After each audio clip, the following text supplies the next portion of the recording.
Okay, multiply through by 6. 6, absolute value of x. Come on. This keeps messing up. 6 times x, you get 6x. Okay, hold on. Guys, listen. Okay, 6 times 1 is 6. Divided by 2 is 3. 6 times 1 is 6. Divided by 6 is 1. Minus 3, minus 3. 6, absolute value of x is equal to negative 2. Divide by 6, divide by 6, and you get absolute value of x is equal to negative 1/3. Right?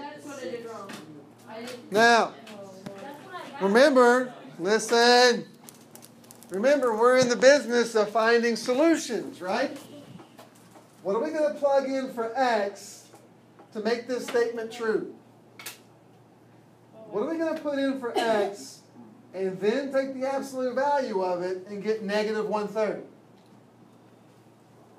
Wait, like I had that. Hold on. Let me finish this first. 1/3. What can we plug in for x, then take the absolute value of it and get negative 1/3? Negative 1/3. What's the absolute value of negative 1/3? 1/3. It's not negative 1/3. 1/3. What can you plug in for x, take the absolute value of it, and get negative 1/3? 1/3. Positive 1/3, what's the absolute value of positive 1/3? Negative. No, it's not. What did we say at the very beginning of class? Absolute value is always? 0. Positive. Oh, 1/3. It's always positive. So, what can you plug in for x, take the absolute value of it, and get negative 1/3? 1/3. Nothing. This is no solution. Okay? You cannot take the absolute value of anything and get a negative number. You cannot take the absolute value of anything and get a negative number.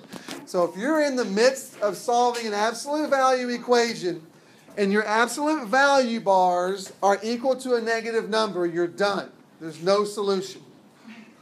Okay? But only your absolute value bars need to be equal to a negative before you get no solution. And what I mean by that is, if you look on number 12, the equation started off being equal to a negative 10. That doesn't mean it's no solution automatically.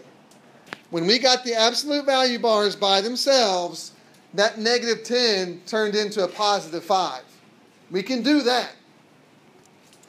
It's only when your absolute value bars are equal to a negative number do you get into any kind of trouble. Okay? Does that make sense? You see the difference? All right?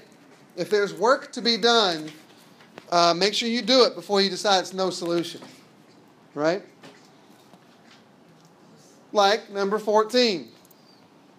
Subtract 5, subtract 5. Absolute value of x is equal to negative 2. Guess what? No solution. Okay?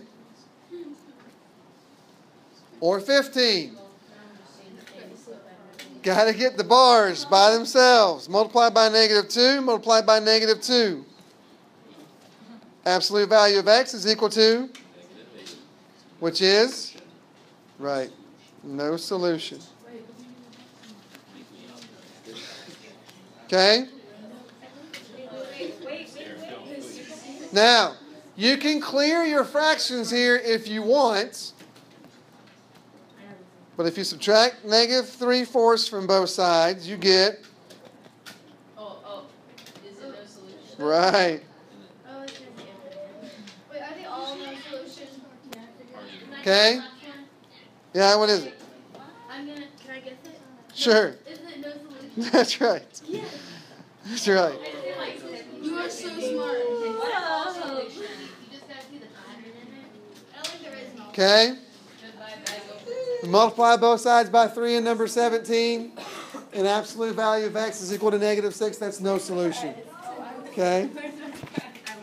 No prize. Educated guesses. No prize. All right, questions?